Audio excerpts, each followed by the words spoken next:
Greetings, Benjamin J. from BENZTRAINZ with another in the series. Well, went down to St. Louis today. Robin and I went antiquing and hit a bunch of antique stores today.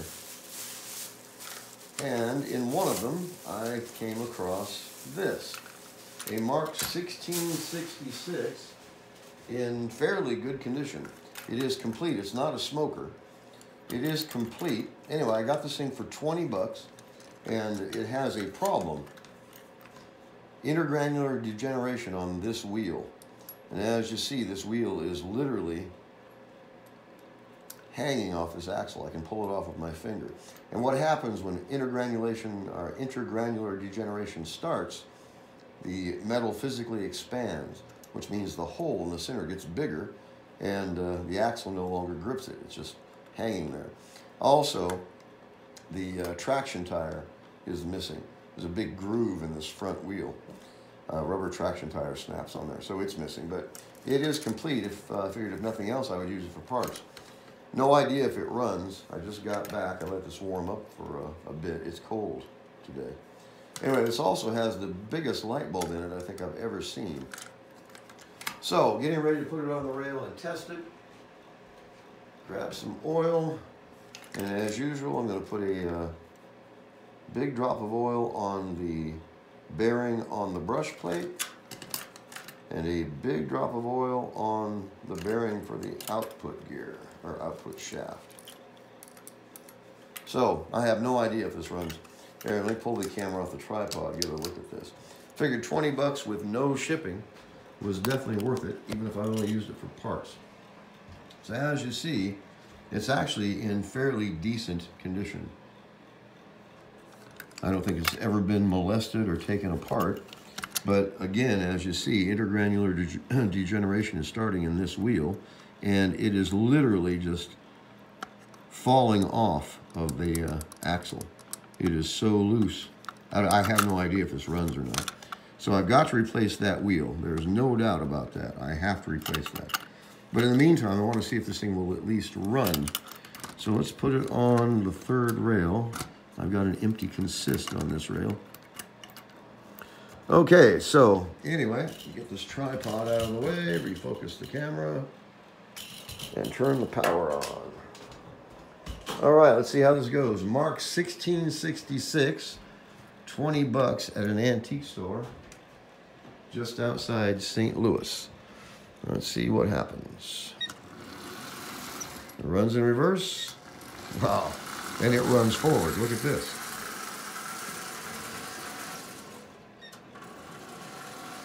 Well, it was definitely worth the 20 bucks. There's no doubt about that.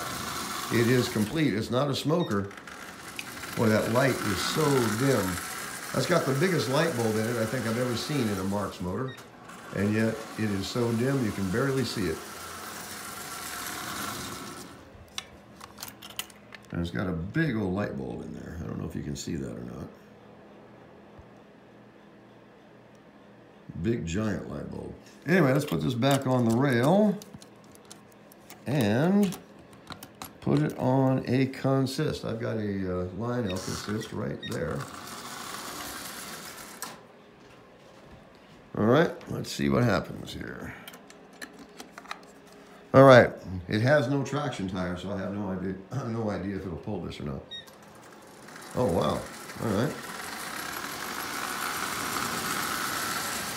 So even with that slipping wheel, it's running. So, you tell me, was that worth 20 bucks? You see that light is so dim. That's one of the biggest light bulbs I've ever seen in Marx locomotive. Anyway, 20 bucks.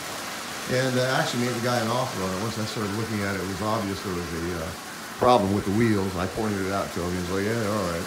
Anyway, 20 bucks plus tax, of course. But no tracking, or no shipping involved. I got some wheel spark, so the brushes and armature are good. Anyway, as you see, it was worth $20. There's no doubt about that. Just the trucks on it alone are worth 20 bucks.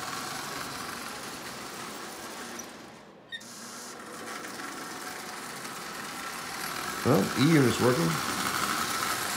It runs well. That's pulling, how many cars is that? 10? 1, 2, 3, 4, 5, 6, 7, 8, 9, 10 cars at about, I don't know, 35% power without a traction tire.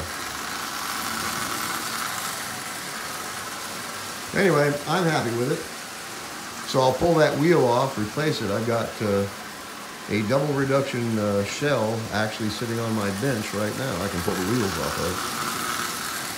So I'll replace that rear wheel, maybe both rear wheels. Give this a good cleaning, a thorough lubrication. It's a really decent locomotive for $20. You cannot beat it. You know, as I always stress, don't overlook the junk, and don't be afraid to make offers on things. You know, he had this thing Marx for $30. I was like, come on. You know, first it's been sitting for years, and secondly, the wheels are falling off. Anyway, I got it for 20 bucks plus tax. But again, since there was no shipping, really hard to beat that. Well, that bulb's getting a bit brighter. Anyway, I'm going to pull this apart, replace that wheel, put a new light bulb in it. But again, a Marx 1666 for 20 bucks in really decent condition. And I do have to replace that one wheel. But other than that, as you can see, this actually does not look bad at all. It's complete. There's no damage to it at all. It's in actually really decent condition. So I'll replace that wheel, lubricate it, clean it. It's got front and rear truck, E-unit works, headlight works. So I'm happy with it. Anyway, I just want to do a quick video on this. As I always stress, don't overlook the junk. You know, once I started looking at this, it was obvious there was a problem. So I pointed it out to the guy behind the counter, talked to him for a couple of minutes, talked about trains, and bought it for 20 bucks. So I'm happy with it. So I just want to do a quick video. As always, if you have any questions, feel free to drop me an email, BENZTRAINZ@gmail.com. And as always, thank you for watching.